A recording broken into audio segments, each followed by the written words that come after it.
मना करने के बाद भी ऑर्केस्ट्रा में डांसर से रात भर करवाता रहा डांस। डीजे पर बजते रहे भोजपुरी गाने। डांस के लिए बार बार मना करती रही लड़की। नहीं रहेगा। टाइम कितना हो गया? 2:30। सोचिए, रात के 2 बज चुके हैं और स्टेज पर एक लड़की बार बार कह रही है कि अब बस कीजिए, मैं थक चुकी हूँ।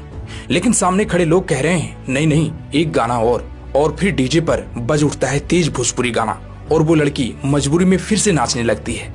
लेकिन सवाल ये है कि क्या ये मनोरंजन है या फिर मजबूरी? जी हाँ, बिहार, जहाँ त्योहारों की रौनक, शादियों की धूम और मेलों की चहल पहल हमेशा देखने को मिलती है। लेकिन इन खुशियों के बीच एक और चीज आम होती जा रही है, ऑर्केस्ट्रा का चलन। कोई भी मौका हो, बस 10 से 15 हजार रुपए में एक ऑर्केस्ट्रा ग्रुप बुला लिया जाता है और फिर शुरू होता है पूरी रात चलने वाला नाच गाना। डीजे की तेज आवाज, भोजपुरी गानों की धुन और बीच में डांस करती लड़कियां। लेकिन क्या आपने कभी सोचा है कि इन लड़कियों की पीछे की कहानी क्या होती है? खैर, बात करते हैं इस वायरल वीडियो की, तो वीडियो में साफ देखा जा सकता है कि एक लड़की स्टेज पर खड़ी है, उसके चेहरे पर थकान साफ झलक रही है। वो बार बार कह रही है रात के 2 बज गए हैं, अब बंद कर दीजिए, मैं थक चुकी हूँ। लेकिन सामने से जवाब आता है नहीं, अभी नहीं, एक गाना और फिर बिना उसकी बात सुने डीजे पर गाना चला दिया जाता है।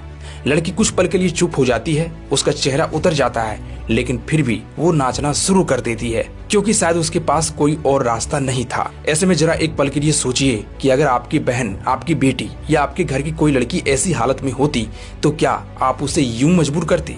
क्या उसकी थकान, उसकी मजबूरी आपको नजर नहीं आती? सच्चाई यह है कि ऑर्केस्ट्रा में काम करने वाली ज्यादातर लड़कियां आर्थिक रूप से कमजोर परिवार से आती हैं।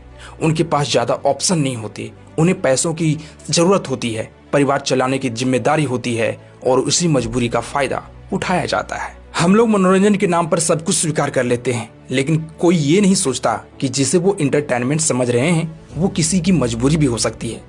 देखिए, मनोरंजन तब तक अच्छा है जब तक उसमें इंसानियत बची हो, लेकिन जब मनोरंजन किसी की मजबूरी बन जाए तो वो मनोरंजन नहीं रहता। वो लड़की शायद उस रात रोना चाहती थी, लेकिन रो भी नहीं सकती थी क्योंकि उसे पैसे चाहिए थे। वो रुकना चाहती थी, लेकिन वो रुक भी नहीं सकती थी क्योंकि उसके घर में शायद उसी कमाई से चूल्हा चलता था। अब सवाल ये है कि ऐसी चीजों को रोका कैसे जाए? तो सबसे पहले लोगों को समझाना होगा कि मजबूरी का फायदा उठाना गलत है और आयोजकों को जिम्मेदारी लेनी होगी।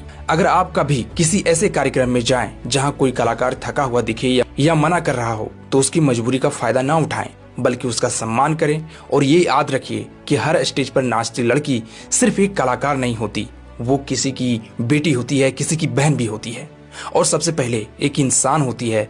तो अगली बार जब आप किसी ऑर्केस्ट्रा में जाएं तो ये जरूर सोचिएगा कि क्या हम मनोरंजन कर रहे हैं या फिर कुछ और।